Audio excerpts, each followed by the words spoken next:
Hello students.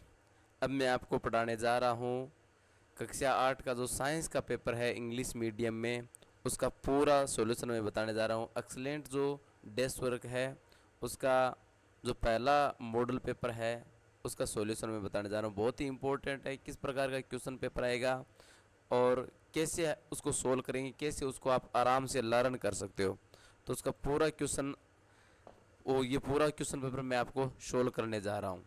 ठीक है, तो साइंस का जो मॉडल पेपर है सोल्व किया वो आपको पढ़ाने जा रहा हूँ। ठीक है। Which poisonous gas is formed, which poisonous gas is formed due to incomplete combustion of fuel.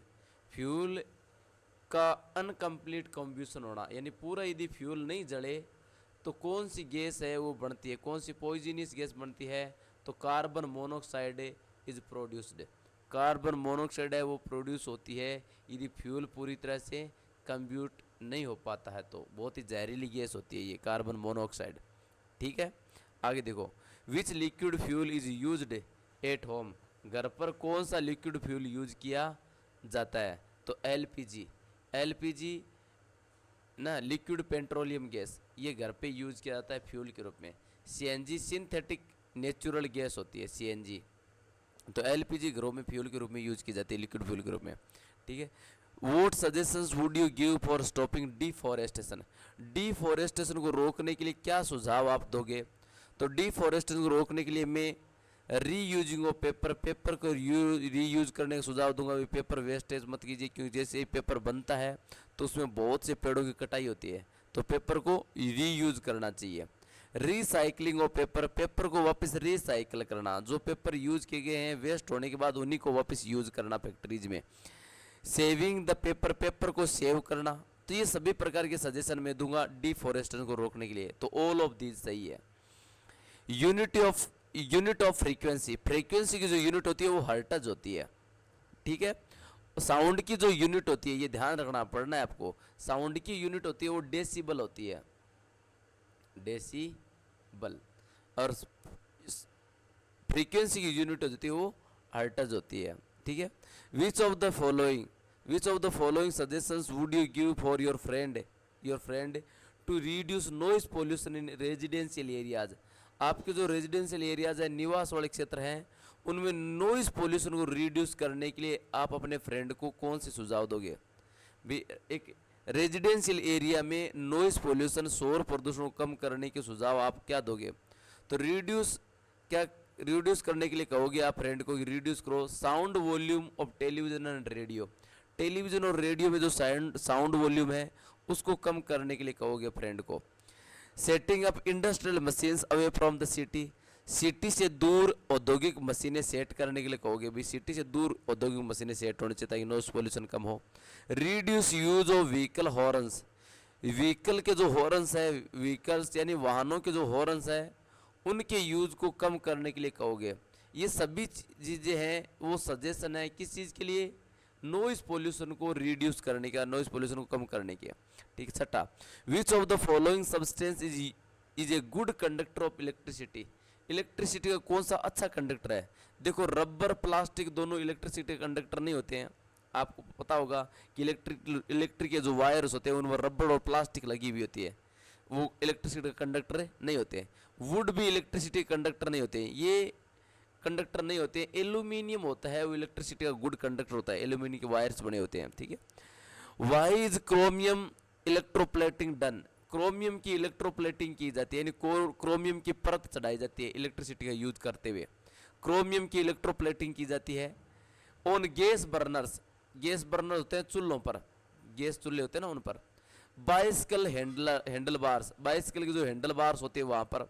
Wheel RIMS, पहियों की जो रिम होती है वहाँ पर। तो यहाँ पर इलेक्ट्रोप्लेटिंग क्यों, क्रोमियम की इलेक्ट्रोप्लेटिंग क्यों की जाती है, क्योंकि क्रोमियम बहुत ही शाइनी होता है, दिखने में बहुत अच्छा लगता है, क्रोमियम का शाइनी अपीयरेंस होता है, दिखने में क्रोमियम बहुत चमकीला होता है।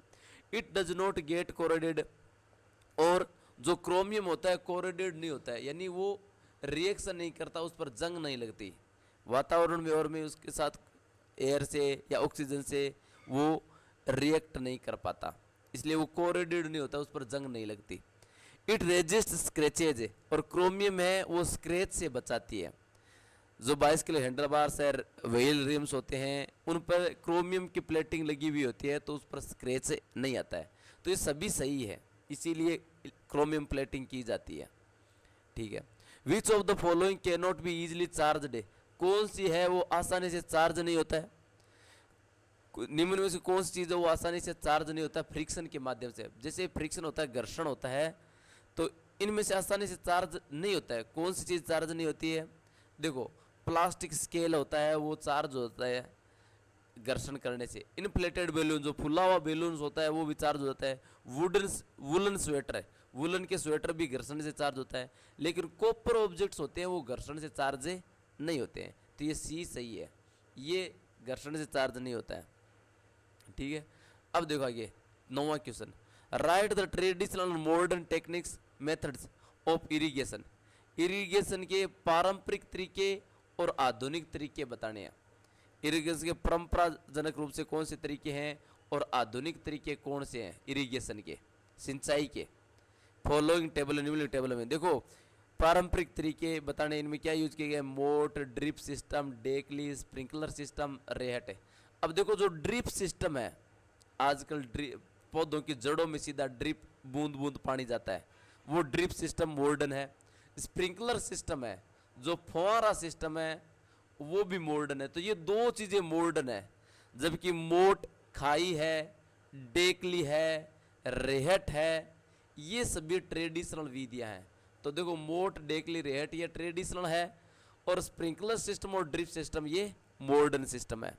ठीक है। 10वां, what will you use in the manufacturing of antibiotic medicine. Antibiotic जो मेडिसिन होती है, रोग प्रतिरोधक दवाइयाँ, एंटीबायोटिक जो मेडिसिन जो हम लेते हैं बुखार पर और पर, तो वो एंटीबायोटिक मेडिसिन की मैन्युफैक्चरिंग में आप किसका यूज करोगे? तो देखो, एंटीबायोटिक मेडिसिन के मैन्युफैक्चरिंग में माइक्रो ऑर्गेनिजम्स का यूज किया जाता है। किसका यूज होता है? माइक्रो ऑर्गेनिजम्स का। Sometimes doctor use antibiotics to cure disease, कई बार डॉक्टर यूज करता है एंटीबायोटिक का रोगों को इलाज के लिए। That are produced by microorganisms, जो किसके द्वारा प्रोड्यूस होती है? माइक्रो ऑर्गेनिजम्स द्वारा माइक्रो द्वारा प्रोड्यूस होती है वो antibiotics. Destroy microorganisms causing this type of disease, और ये एंटीबायोटिक क्या करती है? माइक्रो ऑर्गेनिजम्स को मारती है, जो रोगों को कोज करता है, रोगों को उत्पन्न करता है। तो माइक्रो ऑर्गेनिजम्स दवाइयों में यूज होता है, एंटीबायोटिक्स में यूज होता है, जो रोगों को फैलाने वाले माइक्रो ऑर्गेनिजम्स को मारता है, डिस्ट्रॉय करता है, नष्ट करता है। Nowadays antibiotic medicine is produce from bacteria and fermentation. आजकल तो होता है एंटीबायोटिक मेडिसिन होती है, यूज होती है बैक्टीरिया से और फर्मेंटेशन से। उदाहरण के लिए स्टेरोपेटोमिसिन ये एंटीबायोटिक है। टेट्रासाइक्लिन ये एंटीबायोटिक है ना, और एंथ्रोमिसिन ये भी एंटीबायोटिक है। ठीक है। Full form of LPG and CNG. LPG CNG दोनों ही नेचुरल गैस है। एलपीजी का मतलब होता है लिक्विफाइड नेचुरल गैस, और सीएनजी का मतलब होता है compressed natural gas. Liquefied petroleum gas और कंप्रेस्ड नेचुरल गैस। वो do players use spiked shoes. Players होते हैं वो किलों वाले शूज क्यों यूज करते हैं? स्पाइक वाले शूज क्यों यूज करते हैं? क्यों स्पाइक वाले शूज इसलिए यूज करते हैं क्योंकि उनके ग्रिप ग्राउंड से बढ़िया बनती है, घर्षण ज़्यादा होता है, ग्रिप बढ़िया बनती है, ताकि प्लेयर्स फिसले नहीं और वो इजीली मूव कर सके सडन मूवमेंट में, और में हेल्प करते हैं। तो देखो, spikes increase the surface of the shoes. Spike क्या करते हैं? जूतों की जो सरफेस है, सतह है, वो बढ़ा देते हैं। मेक इट रफ है, और जूतों को रफ कर देते हैं, यानी जूतों के नीचे के तलवे ज़्यादा रफ हो जाते हैं स्पाइक्स वजह से। विच रिजल्ट्स, जिसका परिणाम ये होता है इंक्रीज इन फ्रिक्शन, जिसमें इंक्रीज फ्रिक्शन बढ़ जाता है, घर्षण बढ़ जाता है जूतों और सरफेस ऑफ द ग्राउंड। ठीक है। This helps to have more grip on the floor. इससे क्या होगा? फ्लोर पर ज़्यादा ग्रिप रहेगी, ग्राउंड पर जो फर्श पर है वो ज़्यादा पकड़ रहेगी। चांसेस टू स्लिप के चांसेस है, गिरने के चांसेस है वो घट जाते हैं। This makes it easy for sportsman, और ये स्पोर्ट्समैन के लिए ईजी कर देता है टू वॉक और रन, दौड़ने और चलने में। As their grip on the ground increases, जैसे जैसे उनकी ग्रिप होती है ग्राउंड पर बढ़ती है, उस वजह से उनको वॉक करने में, रन करने में बहुत हेल्प मिलती है। इसलिए शूज पर स्पाइक यूज किए जाते हैं प्लेयर्स के द्वारा। ठीक है, फॉलोइंग को मैच करना है। देखो केमिकल फर्टिलाइजर्स, केमिकल फर्टिलाइजर्स जो यूरिया और सुपर फॉस्फेट होती है वो केमिकल फर्टिलाइजर्स होते हैं। ठीक है, कार्बनिक मैन्योर, एनिमल वेस्ट, काउ डग और प्लांट मैटर, ये जो होते हैं वो कार्बनिक मैन्योर होते हैं, ये खाद होती है। ठीक है, काउ डग, एनिमल वेस्ट और ये खरीफ क्रॉप, राइस एंड कॉर्न होता है, वो खरीफ क्रॉप होती है। रब्बी क्रॉप क्या होती है, वीट एंड ग्राम, ये रब्बी क्रॉप होती है।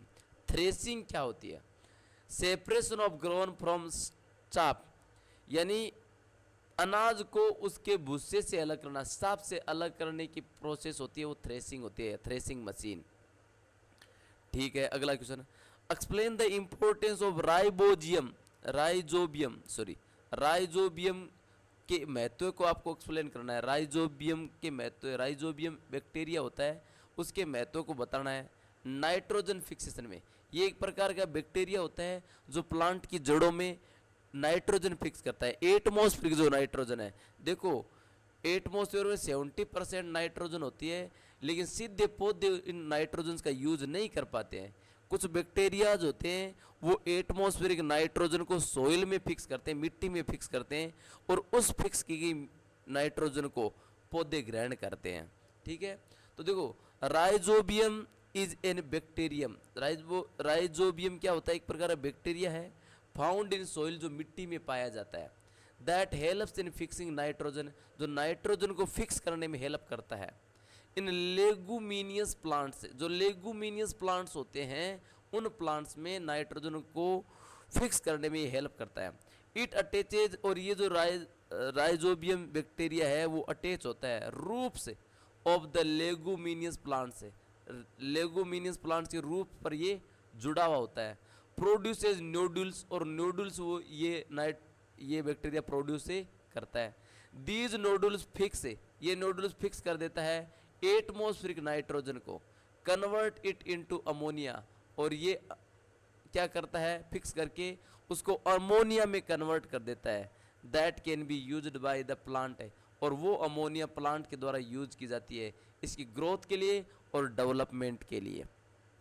ठीक है, अब ट्रू फॉल्स देखो, fossil fuels are exhaustible resources, जो फॉसिल फ्यूल्स होते हैं, फॉसिल फ्यूल्स कौन से होते हैं, जैसे पेट्रोलियम है, कोयला है, ये फॉसिल फ्यूल्स होते हैं, पेट्रोलियम और कोयला, पेट्रोलियम से पेट्रोल, डीजल, नेचुरल गैस, है ना, ये एग्जॉस्टिबल रिसोर्सेज है। एग्जॉस्टिबल है, बिल्कुल सही है, ये एग्जॉस्टिबल है ना, ये खत्म होने वाले, एग्जॉस्टिबल खत्म होने वाले हैं। अनएग्जॉस्टिबल होता है जो कभी खत्म नहीं होने वाले, लेकिन ये तो खत्म होने वाले हैं, इसलिए लिमिटेड है ये। कोल, पेट्रोलियम आर अनलिमिटेड, नहीं अनलिमिटेड नहीं है, ये लिमिटेड है, एग्जॉस्टिबल है, इसलिए ये फॉल्स है। कोल और पेट्रोलियम अनलिमिटेड नहीं है, लिमिटेड है। ठीक है, coal tar is mixture of different substances, coal tar होता है वो विभिन्न पदार्थों का मिक्सचर होता है। कोल टार क्या होता है, जो अपने डामर होता है ना, उसको कोल टार कहते हैं, सड़कों पर यूज होता है, सड़कों की जो ग्रिड्स और उसमें मिक्स होता है वो कोल टार होता है, वो विभिन्न प्रकार के सब्सटेंसेस का मिक्सचर होता है, ये ध्यान रखना। Paraffin wax are used in making, बिल्कुल सही है ये पहले से पहले ना, paraffin wax are used in making ointment, candle and Vaseline. Paraffin जो वैक्स होता है वो ऑइंटमेंट, कैंडल और वेसलिन में यूज करने में यूज होता है, बिल्कुल सही है। पैराफिन जो वैक्स होता है वो मरहम में, ऑइंटमेंट होता है मरहम जो घाव वगैरह लगाने में, कैंडल में और वेसलिन में यूज होता है। ठीक है, आपको डिफरेंस बताना है कंब्यूशन और फ्लेम में, कि कंब्यूशन और फ्लेम में क्या डिफरेंस है। कंब्यूशन एक प्रकार का केमिकल रिएक्शन है कार्बन का, based on material with oxygen. Carbon जो मटेरियल में होता है, कार्बन जो मटेरियल, जिसे किसी भी मटेरियल को जलाते हैं तो वो मटेरियल और ऑक्सीजन के बीच में एक प्रकार का केमिकल रिएक्शन होता है। कंब्यूशन क्या होता है, कार्बन जो किसी मटेरियल में होता है और ऑक्सीजन के साथ उसका रिएक्शन होता है, ऑक्सीजन के साथ उसकी क्रिया होती है। फ्लेम क्या होता है?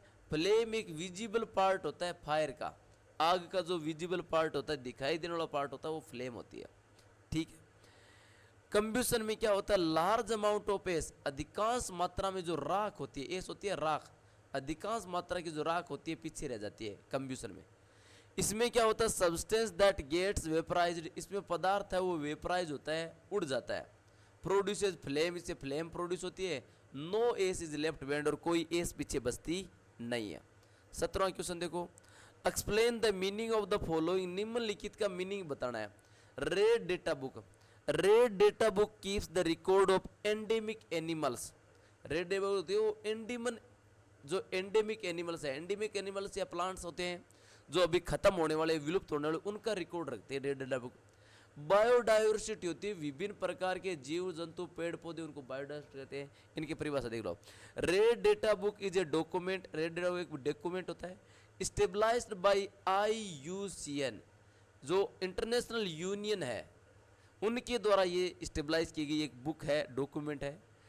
Documenting the rare and endangered species, जो रेयर और एंडेंजर्ड स्पेसीज होती है पौधों की, एनिमल्स की, फंजाई की, या लोकल स्पेसीज, या कई लोकल स्पेसीज होती है that exist within a state और ए कंट्री, जो किसी देश में या राज्य में रहती है, उन लोकल प्रजातियों, फंजाई या एनिमल्स, प्लांट्स का रिकॉर्ड रखती है ये रेड डेटा बुक। ये डॉक्यूमेंटिंग करती है, रिकॉर्ड रखती है, कीप रिकॉर्ड कह सकते हो, कीप ए रिकॉर्ड। किनका रिकॉर्ड रखती है? Rare and endangered species of plants, animals, fungi. Documenting कह सकते हो या कीपिंग रिकॉर्ड, रिकॉर्ड रख रही है किनका? Rare and endangered species of plants, animals और फंजाइज। ठीक है। Biodiversity is defined as a variety of, biodiversity परिभाषा है कि बायोडाइवर्सिटी डिफाइन किया जाता है variety of living, all living things, विभिन्न प्रकार की सजीव चीजों की विभिन्नता। वेराइटी होती है विभिन्नता, विभिन्नता। ऑल लिविंग थिंग्स, सभी सजीव चीजों की, सॉरी सजीव, सभी सजीव चीजों की विभिन्नता के रूप में डिस्क्राइब किया गया है। Different plants, animals, micro organisms, विभिन्न प्रकार के पौधे, जानवर और सूक्ष्म जीव। जेनेटिक इंफॉर्मेशन दैट कंटेन, जिनमें जेनेटिक इंफॉर्मेशन होती है। इकोसिस्टम दे फॉर्म, और वो क्या फॉर्म करते हैं? एक इकोसिस्टम का निर्माण करते हैं, खाद्य श्रृंखला का निर्माण करते हैं। ठीक है। उस रूप में डिफाइन किया गया है बायोडाइवर्सिटी को। ठीक है। अगला देखो, fill in the blanks using appropriate blanks. Appropriate blanks fill करने आपको। Amoeba reproduces by binary fusion, amoeba है वो बाइनरी फ्यूजन के माध्यम से रिप्रोड्यूस होती है। यानी अमीबा है वो दो पार्ट्स में डिवाइड होती है, फिर दो की चार होती है, चार की आठ होती है, वो डिवाइड होती है। उसका शरीर है वो दो पार्ट्स में, चार पार्ट्स में से दो पार्ट्स में डिवाइड होता है, फिर दो के हैं वो चार पार्ट्स हो जाते हैं। तो वो बाइनरी फ्यूजन के माध्यम से रिप्रोड्यूस होती है। Fusion of egg and sperm is called fertilisation. Egg और स्पर्म का fusion, egg from the mother side, sperm from the father side, जब वो दोनों फ्यूज होते हैं तो इसको हम क्या कहेंगे? फर्टिलाइजेशन कहेंगे। क्या कहेंगे? फर्टिलाइजेशन। ठीक है। Animals such as human being, जानवर जैसे मनुष्य हैं, काऊ है, डॉग्स है, विच गिव्स बर्थ, जो जन्म देते हैं, यंग वंस, छोटे बच्चों को, उनको क्या कहेंगे? विविपारियस एनिमल्स कहेंगे। उनको क्या कहेंगे? Viviparous. Animals which give the eggs, जो एग्स देते हैं वो ओविपारियस होते हैं। क्या होते हैं? ओविपारियस। विविपारियस और ओविपारियस होते हैं। जो जन्म देते हैं वो जानवर विविपारियस होते हैं, जो अंडे देते हैं, lay eggs, they are the oviparous. Reproduction by budding takes place in hydra, hydra जो होता है वो बडिंग के माध्यम से उन्हें रिप्रोडक्शन होता है, और अमीबा का बाइनरी फ्यूजन के माध्यम से रिप्रोडक्शन होता है। ये दोनों ध्यान रखना है। ठीक है।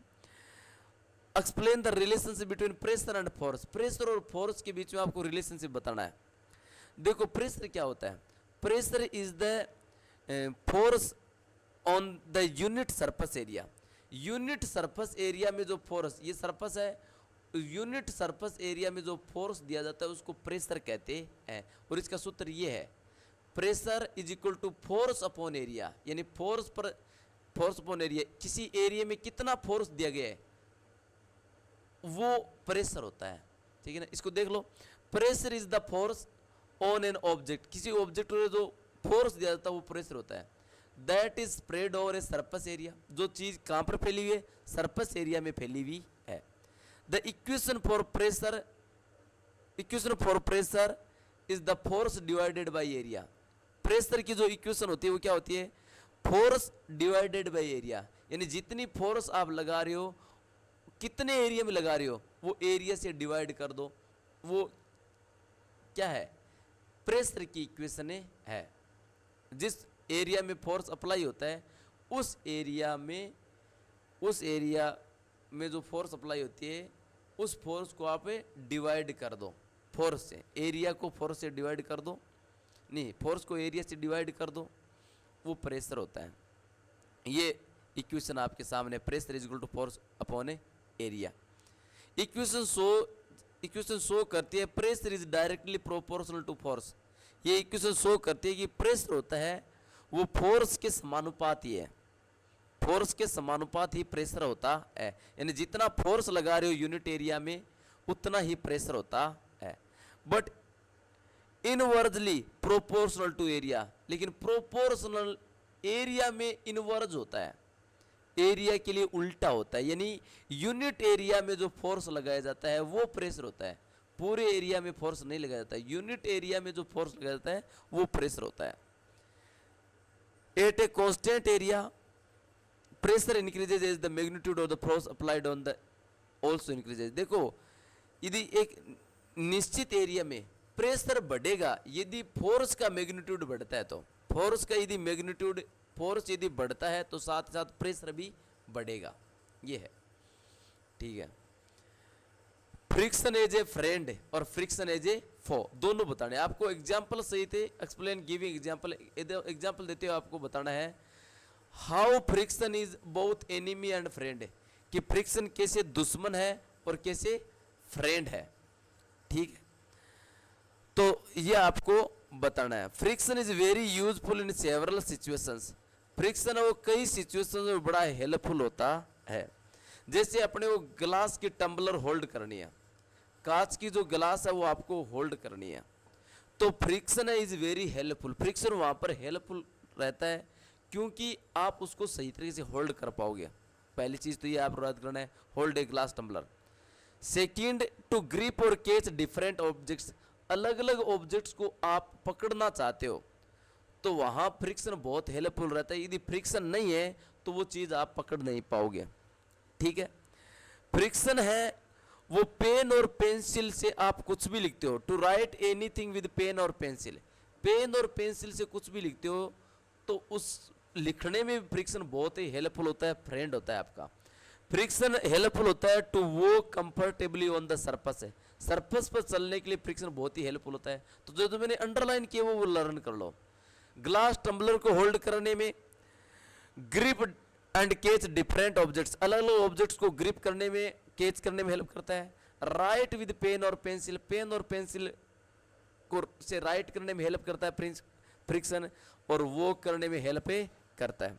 अब दुश्मन के रूप में देखो फ्रिक्शन हार्मफुल होता है कई स्थितियों में, क्यों? क्योंकि फ्रिक्शन वियर्स आउट मटेरियल्स, कि फ्रिक्शन होता है वो कई मटेरियल को वियर आउट कर देता है। वियर आउट का मतलब होता है उसको जीर्ण शीर्ण कर देता है, घस देता है, घसीज जाता है।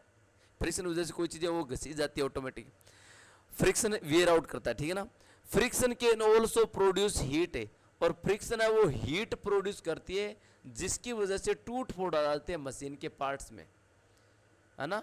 हीट की वजह से, गर्मी की वजह से कई मशीनें ऑटोमेटिक खराब हो जाती है।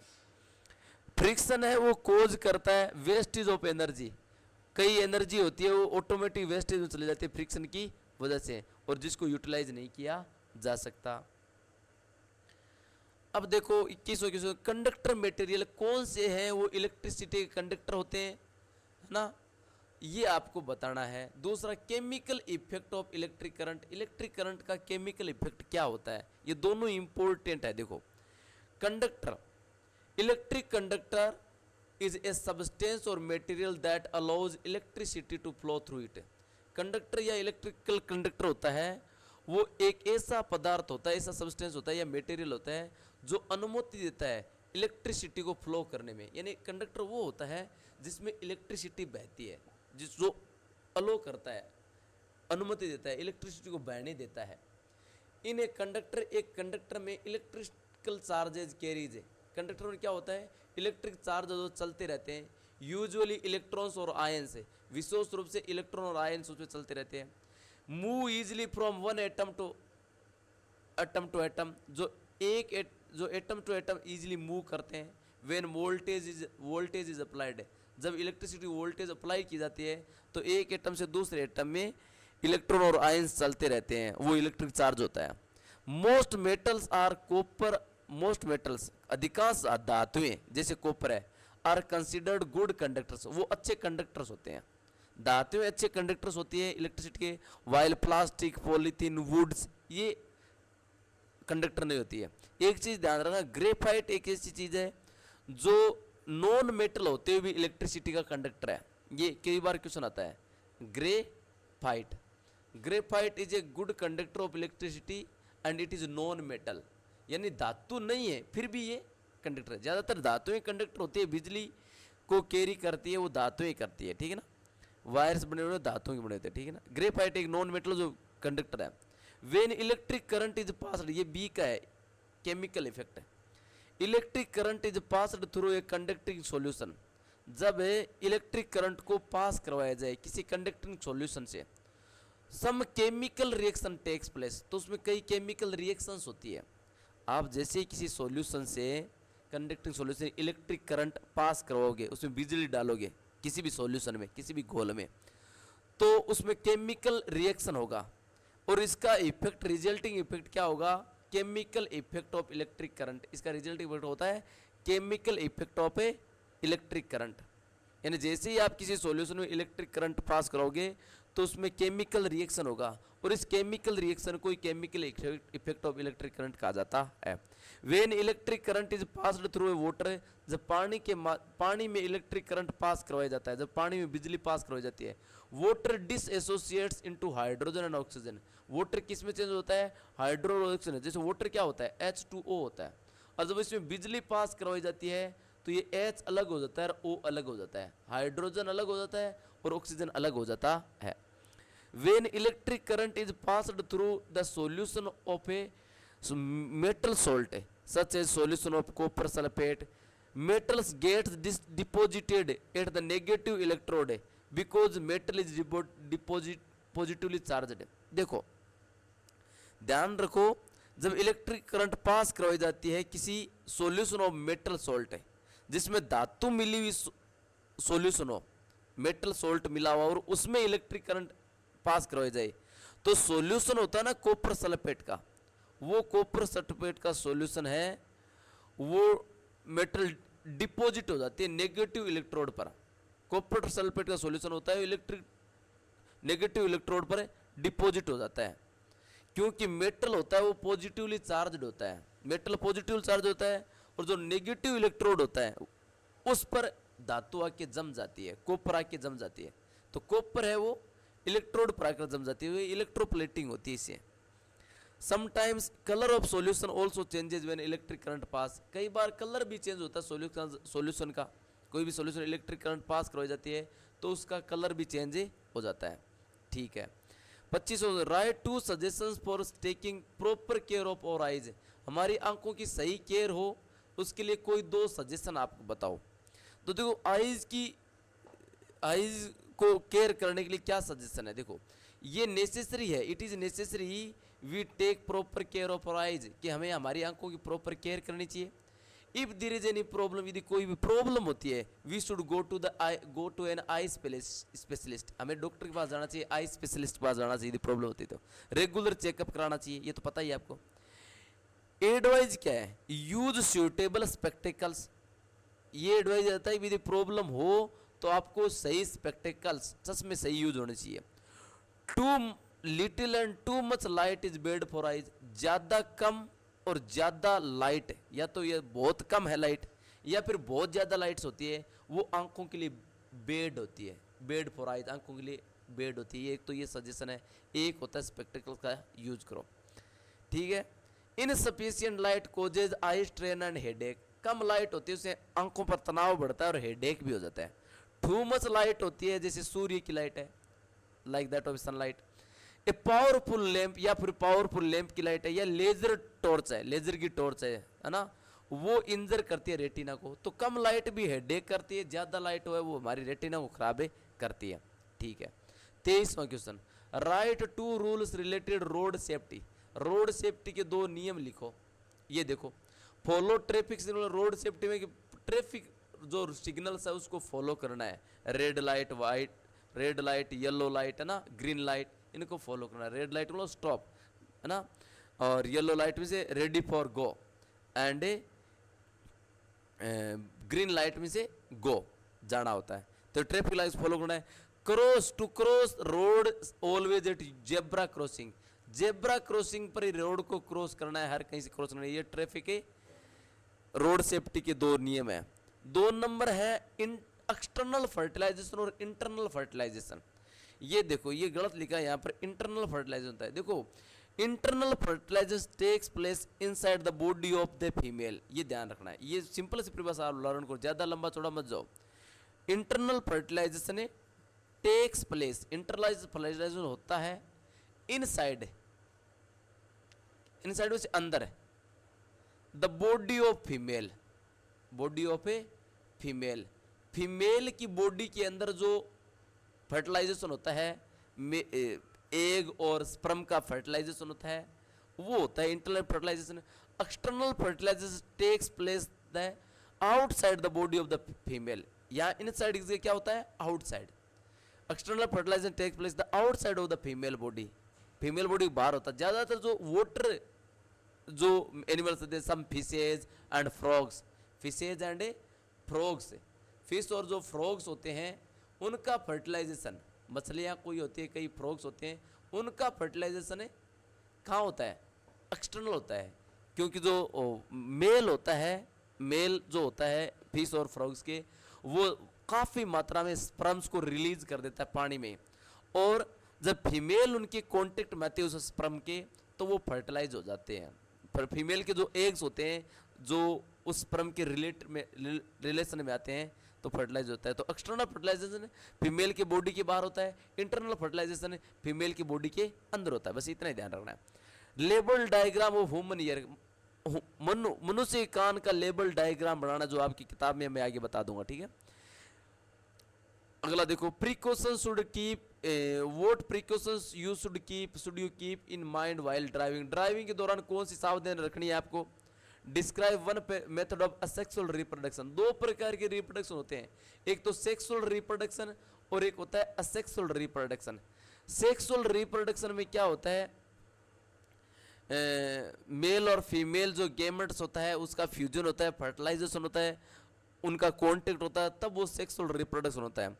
और जब मेल और फीमेल जो गेमेट्स होते हैं, मेल और फीमेल गेमेट्स, एग और स्पर्म, उनके बिना कोई फ्यूज होने से, उनका कोई फ्यूजन नहीं होता, कोई फर्टिलाइजेशन नहीं होता है, फिर भी रिप्रोडक्शन हो, उसको असेक्सुअल रिप्रोडक्शन होता है। जैसे अमीबा होती है, एमीबा, और जो हाइड्रा होता है, ये यूनिसेलुलर जो होते हैं, इनका रिप्रोडक्शन होता है वो असेक्सुअल होता है। अमीबा में बाइनरी फ्यूजन, हाइड्रा में बडिंग।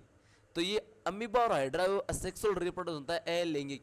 इसमें मेल और फीमेल के गेमेट का फर्टिलाइजेशन जरूरी नहीं है। सेक्सुअल रिप्रोडक्शन होता है वो ज़्यादातर एनिमल्स जो हमारे स्तनधारी होते हैं, है ना, उनमें सेक्सुअल रिप्रोडक्शन होता है, जिससे मेल और फीमेल गेमेट का फ्यूजन होता है, फर्टिलाइजेशन होता है।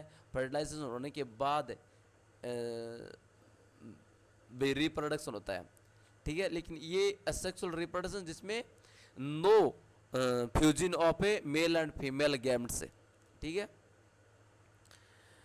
Write two measures of control of noise pollution, noise pollution के 2 मेजर बताने हैं। देखो इसका आगे दिया हुआ, ये देखो ईयर का आपको लर्न करना है, लेबल डायग्राम, ये ईयर है, ये इनसाइड ऑफ द ईयर, ये आउटसाइड ऑफ द ईयर्स, ठीक है। इनके नाम वगैरह आपको लर्न करना है। ईयर कैनल ड्रम्स होती है ना, ओवल विंडो होती है, कोर्सिया होती है, inner ear, middle ear, outer ear, ये ध्यान रखना है।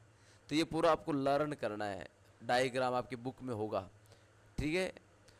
अब देखो ड्राइवर के रूप में आपको कौन सी सेफ्टी प्रिकॉशंस रखनी है ड्राइविंग के दौरान। Do not cross the speed limit, जो स्पीड लिमिट दी है उसको क्रॉस नहीं करना है, ड्राइवर की पहली ये होती है।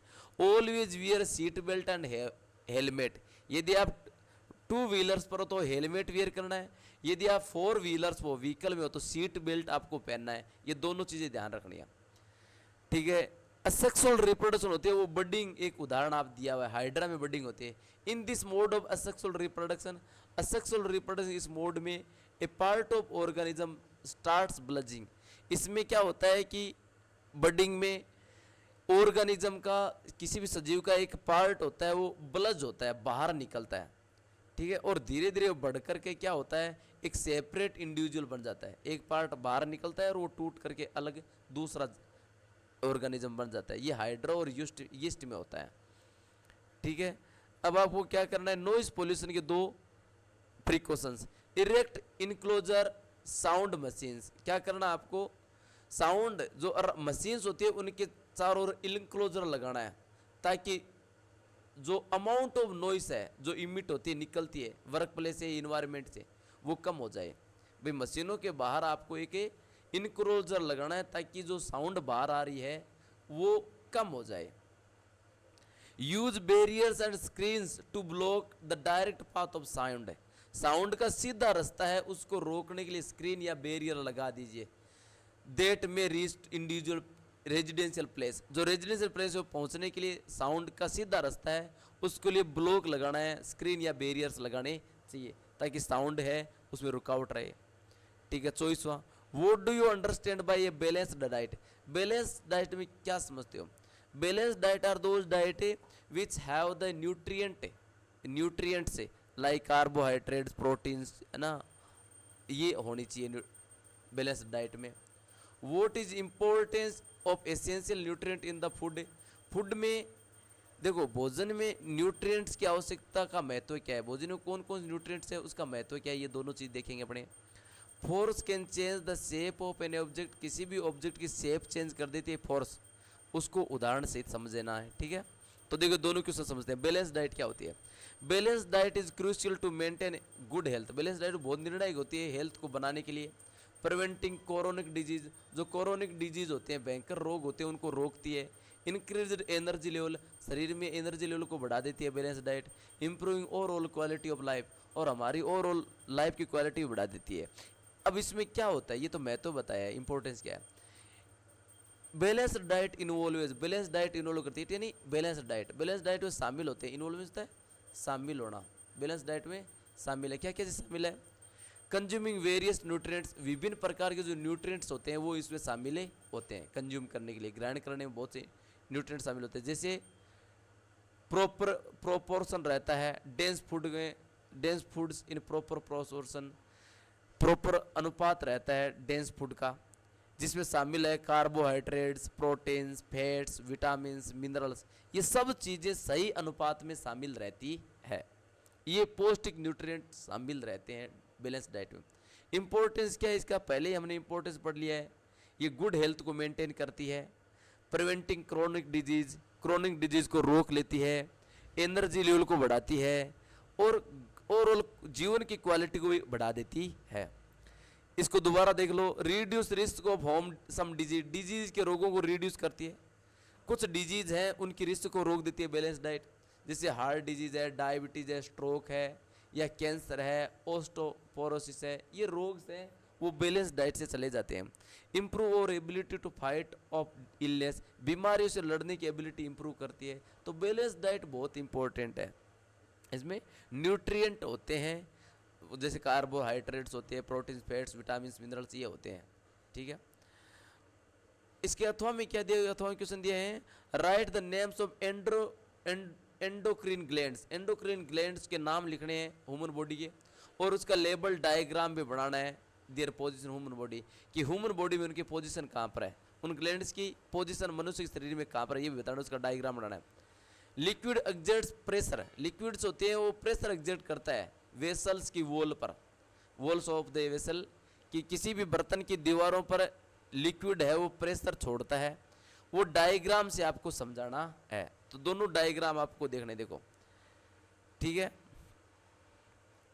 इसके अथवा में दिया हुआ देखो एंडोक्रीन ग्लैंड्स कौन सी होती है, प्यूटरी ग्लैंड्स जो मस्तिष्क में होती है ना, वो हमारे सभी प्रकार की क्रियाओं को कंट्रोल करती है प्यूटरी ग्लैंड। ये पाइनियल ग्लैंड होती है जो भी ये ब्रेन में होती है। थायराइड ग्लैंड, थायराइड ग्लैंड गले में होती है, ये थायराइड ग्लैंड यहाँ पर गले में होती है ना, जो थायरॉक्सी हार्मोन एक्सक्रेट करती है, छोड़ती है ना। थायराइड यदि इसकी कमी है तो गलगड़ जैसा रोग होता है, गले का रोग होता है इसमें। थाइमस, ये थाइमस हमारे हार्ट में होती है, थाइमस है ना, थाइमस ग्लैंड, ठीक है। इसके अलावा थाइमस के अलावा एंड्रेनल ग्लैंड, ये एंड्रेनल ग्लैंड जो हमारे लीवर में होती है ना, एंड्रेलिन ग्लैंड एंड्रेलिन हार्मोन एक्सक्रेट करती है।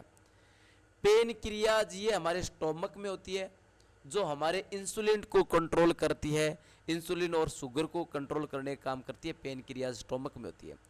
टेस्टीज, टेस्टीज जो यहाँ पर होते हैं ये मेल में होते हैं, टेस्टिकल्स जिसको कहते हैं, ये टेस्टोस्टेरोन स्त्रावित करते हैं, टेस्टोस्टेरोन एक्सक्रेट करते हैं, रिलीज करते हैं। ओवरी, ओवरीज ये महिलाओं में होती है ना, ये क्या करती है, ओवल्स या एस्ट्रोजन हार्मोन स्त्रावित करती है, ठीक है। तो ये विभिन्न प्रकार के ग्लैंड्स है, इनके नाम लर्न करने, ये शरीर में कहाँ होती है ये भी आपको बताना है। अब देखो pressure exerts on the walls of a container, pressure है वो किसी भी कंटेनर की दीवारों पर प्रेशर एक्सर्ट होता है, किसी भी वेसल की दीवारों पर प्रेशर छोड़ता है, लिक्विड छोड़ता है। तो उसको उदाहरण से यहाँ दिखाया गया है, ये बोतल ली है, टेक ए प्लास्टिक बोतल ली, कोई भी डिस्कार्डेड बोतल आपने ले ली सॉफ्ट ड्रिंक या कोल्ड ड्रिंक्स की, ठीक है। उसमें आपने क्या किया, you put a hole and a hole आपने यहाँ पर किया और एक पाइप आपने यहाँ पर लगाई। देखो एक सिलेंड्रिकल ग्लास ट्यूब आपने फिक्स की है, सिलेंड्रिकल ग्लास ट्यूब यहाँ पर फिक्स की है। ये श्योर करना है कि वाटर यहाँ से लीक नहीं होना चाहिए, वाटर लीक नहीं होना चाहिए जॉइंट से। और क्या करना है आपको, इसके आगे एक प्लास्टिक ट्यूब वगैरह बेलून्स वगैरह आपको लगाना है, अटैच कर देना है, अटैच द बेलून्स, है ना, ठीक है। देयर इज, कोई लीकेज नहीं होना चाहिए, ध्यान रखना। Seal it with A molten wax, और मोल्टन यदि कोई लीकेज है तो मोल्टन वैक्स से इसको सील कर सकते हो। Cover the mouth of the glass tube with a thin rubber sheet, पतली रबर शीट से ग्लास ट्यूब को बंद कर देना है। अब फिल करना है बोतल को हाफ से ज़्यादा बोतल को फिल करना है। अब आप देखोगे जो ये रबर शीट है वो ऑटोमेटिकली क्या होगी, डीफ्लेट होगी, है ना, ये इनफ्लेट होगी, फूलेगी, डिफ्लेट नहीं होगी, इनफ्लेट होगी, फूलेगी। ये क्यों, क्योंकि ये पानी है वो इनकी दीवारों पर प्रेशर छोड़ रहा है, इसकी वजह से ये जो रबर शीट होता है फूलेगी। तो ये आपको डायग्राम के माध्यम से आपको एक्सप्लेन करना है, ठीक है। 25वें क्वेश्चन देखो, लास्ट क्वेश्चन है, डायग्राम ड्रॉ करना है लाइटनिंग कंडक्टर का और एक्सप्लेन करना है कि कैसे ये हेल्प करता है protecting buildings from the effect of lightning. Lightning conductor आप उसका डायग्राम बनाना, जैसे लाइटनिंग कंडक्टर का डायग्राम है, और ये भी एक्सप्लेन करना है कि कैसे ये बिल्डिंग के लिए फायदेमंद होता है। जो बिल्डिंग के दीवार में एक लंबी सी ऐसे रोड लगाई जाती है, ये लाइटनिंग कंडक्टर होता है। जैसे ही बिजली गिरती है तो वो सीधे इस पर आके गिरेगी और वो सीधे कहाँ चले जाएगी, ग्राउंड में चली जाएगी। तो बिल्डिंग सेफ रहेगी, बिल्डिंग का कोई उस पर नुकसान नहीं होगा। ये लाइटनिंग कंडक्टर है जो दीवार, बिल्डिंग के दीवार में बिल्डिंग से बड़ी एक आयरन की रोड लगाई जाती है, बस ताकि बिल्डिंग पर लाइटनिंग का नुकसान नहीं हो, बिजली का नुकसान नहीं हो, आकाश से बिजली का नुकसान नहीं हो। How many types of reflection, reflection कितने प्रकार के होते हैं, डायग्राम से आपको एक्सप्लेन करने हैं। देखो lightning conductor is a device, lightning ऐसा डिवाइस होता है यूज्ड टू प्रोटेक्ट बिल्डिंग्स, जो बिल्डिंग्स को प्रोटेक्ट करता है from the effect of lightning, lightning के प्रभाव से बिल्डिंग को प्रोटेक्ट करने का काम करता है ये। मेटेलिक रोड होती है, ये धातु की रोड होती है, टोलर देन द बिल्डिंग, जो बिल्डिंग से भी बड़ी होती है। Is installed in the walls of the building, building की वॉल में इंस्टॉल होती है ये कंस्ट्रक्शन के दौरान, बनाने के दौरान। One end of the road is kept in the air, एक एंड होता है उस रोड का वो हवा में रखा जाता है। Other and is buried deep in the ground, और दूसरा एंड होता है वो ग्राउंड ब्यूरी किया जाता है, दफनाया जाता है। Rod provides easy route for transfer of electric charge, rod है वो इजी रूट प्रोवाइड करती है, इजी रूट देती है बिजली के या इलेक्ट्रिक करंट चार्ज को ट्रांसफर होने में। ग्राउंड में सीधी बिजली है वो ग्राउंड में चली जाती है, कोई नुकसान नहीं होता है। तो ये है electric conductor, lightning conductor. Reflection को समझाना है। देखो रिफ्लेक्शन दो प्रकार का होता है, एक तो सेक्युलर रिफ्लेक्शन होता है और एक डिफ्यूज रिफ्लेक्शन होता है। सेक्युलर रिफ्लेक्शन क्या होता है, उसको डिफाइन किया जाता है light reflected from the smooth surface, एक स्मूथ सरफेस से लाइट सीधी क्या होती है, रिफ्लेक्ट होती है। ये डेफिनेट एंगल बनाती है, एक निश्चित एंगल का निर्माण करती है, ठीक है। और डिफ्यूज रिफ्लेक्शन होता है वो रफ सरफेस पे होता है। सेक्युलर रिफ्लेक्स होता है स्मूथ सरफेस होता है, और डिफ्यूज रिफ्लेक्शन क्या होता है, रफ सरफेस पर होता है, जो रिफ्लेक्ट होता है कई डायरेक्शन में। ये कई डायरेक्शन रिफ्लेक्शन होता है, बस इतना याद करना है आपको, सेक्युलर रिफ्लेक्शन और डिफ्यूज रिफ्लेक्शन, ठीक है। इसके अथवा में एक क्वेश्चन क्या दिया हुआ, देखो ये पढ़ते हैं अपने क्वेश्चन। सुटेबल डायग्राम बनाना एक्सप्लेन करने के लिए, चार्जेस रिपेल ईच अदर, कि जो एक जैसे चार्ज होते हैं, लाइक चार्जेज होते हैं, एक दूसरे को रिपेल करते हैं। Unlike charges attract each other, unlike charges एक दूसरे को अट्रैक्ट करते हैं। तो डायग्राम से आपको समझाना है। दूसरा रिफ्लेक्शन समझाना है कि रिफ्लेक्शन क्या होता है, और उनको सुटेबल डायग्राम से आपको दो रूल भी लिखने हैं रिफ्लेक्शन के, सुटेबल रूल से रखना। देखो पॉजिटिव चार्ज होते हैं वो क्या करते हैं, एक दूसरे को रिपेल करते हैं। We take two glass rod, हम दो ग्लास रोड ले लेते हैं, ये देखो दो ग्लास रोड है, ठीक है, पॉजिटिवली चार्ज है, दोनों में पॉजिटिव चार्ज है। Bring them near each other, एक दूसरे के पास लाते हैं। रिप्लेसन टेक्स प्लेस, इनमें रिप्लेसन होगा, क्योंकि पॉजिटिव पॉजिटिव एंड क्या करेंगे, रिप्लेस करेंगे, रिप्लेस खदेड़ेंगे, एक दूसरे को भगाएंगे। If we take two negatively charge electrode, यदि दो नेगेटिवली चार्ज लेते हैं, हमने रोड लेते हैं, दो नेगेटिवली चार्ज रोड लेते हैं और सस्पेंड करते हैं, उनको लटका देते हैं उनमें से एक को, और दूसरे वाले रोड को यदि पास में लाते हैं, एक दो नेगेटिवली चार्ज्ड रोड लेते हैं, एक को लटका देते हैं और दूसरे को पास में लाएंगे, तो सस्पेंडेड रोड है वो दूर जाएगी, रिप्लस करेगी। तो लाइक चार्जेज है वो रिप्लस करते हैं, अनलाइक चार्जेज है वो अट्रैक्ट करते हैं, ये ध्यान रखना है। ये रिफ्लेक्शन देखो, when A ray of light approaches a smooth polished surface, जब एक लाइट की रे है वो स्मूथ सरफेस, स्मूथ जो पॉलिश्ड सरफेस है, एकदम साफ सरफेस है, उस पे आएगी। ये स्मूथ साफ जो लाइट की जो रे आएगी, इस आने वाले रे को इंडेंटेड रे कहेंगे, और इससे जो दूसरी रे जाएगी वो रिफ्लेक्टेड रे है। यहाँ पर जो जितना एंगल बना उतना ही एंगल, इंडेंटेड एंगल का जो एंगल बना उतना ही रिफ्लेक्टेड एंगल, रिफ्लेक्टेड रे है वो एंगल बनाएगी। और ये बीच में जो परपेंडिकुलर जो होता है रे, वो क्या होता है, नॉर्मल रे कहलाती है।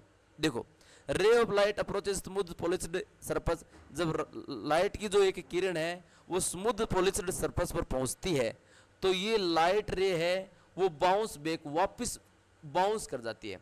It is called reflection of light, ये लाइट का रिफ्लेक्शन कहलाता है। लाइट आई है और जैसे स्मूथ सरफेस पर टकराएगी ये रे दूसरी साइड चली जाएगी। इंडेंटेड लाइट रे, इंसिडेंट जो लाइट रे है, इंसिडेंट जो लाइट रे है, that lands on the surface, जो सतह पर लैंड करती है, is reflected of the surface, और सरफेस से रिफ्लेक्टेड ऑफ होती है, सरफेस से वो प्रतिबिंबित हो जाती है। रे दैट बाउंसेज बैक, जो रे बाउंस बैक होती है, निकल के जाती है, उसको रिफ्लेक्टेड रे कहेंगे। If a particular word, if A perpendicular word draw on the reflected surface, यदि रिफ्लेक्टेड सरफेस परपेंडिकुलर ड्रॉ कर दिया जाए, ये परपेंडिकुलर सीधा ड्रॉ किया जा रहा है सरफेस में, it would be called normal, इसको नॉर्मल कहते हैं अपने। Figure below shows the reflection of the incident beam, जो फिगर शो की गई है उसमें दिखाएगा इंसिडेंट बीम कौन सी है, प्लेन मिरर पर, ठीक है। ये डायग्राम देते हैं, उसको लर्न करना है आपको, ठीक है। आगे है लॉ ऑफ रिफ्लेक्शन, रिफ्लेक्शन का लॉ कौन सा है, देखो law of reflection, law of reflection determine the reflection of incident raise on the reflecting surfaces. ये लॉ ऑफ रिफ्लेक्शन है वो डिटरमाइन करता है reflection of incident light. Incident light को रिफ्लेक्शन को शो करता है कि कितनी लाइट है वो इंसिडेंट लाइट है वो रिफ्लेक्ट होगी मिरर में, मिरर की तरह, या स्मूथ मेटल सरफेस पर, या क्लियर वाटर में, क्लियर वाटर सतह पर, या स्मूथ मेटल पर, या दर्पण पर कितनी लाइट रिफ्लेक्ट होगी, ये लॉ डिटरमाइन करता है कि कितनी रिफ्लेक्ट है। Let's consider a plane mirror, एक प्लेन मिरर लेते हैं, shown in the figure above, जो ऊपर दी गई फिगर उसमें बताया गया है। The law of reflection states that, इसमें लॉ ऑफ रिफ्लेक्शन बताता है कि इंसिडेंट रे है या रिफ्लेक्टेड रे है या नॉर्मल है, वो सभी की सभी एक ही प्लेन पर है। इंसिडेंटेड रे, रिफ्लेक्टेड रे और नॉर्मल रे वो एक ही प्लेन पर है, ये बताती है। Angle of the incidence, incidence का जो एंगल है वो इक्वल होता है, is equal to angle of reflection. ये इंसिडेंट का एंगल है वो is equal to angle of reflection. ये एंगल और ये एंगल बिल्कुल बराबर है। ठीक है, thank you so much for watching.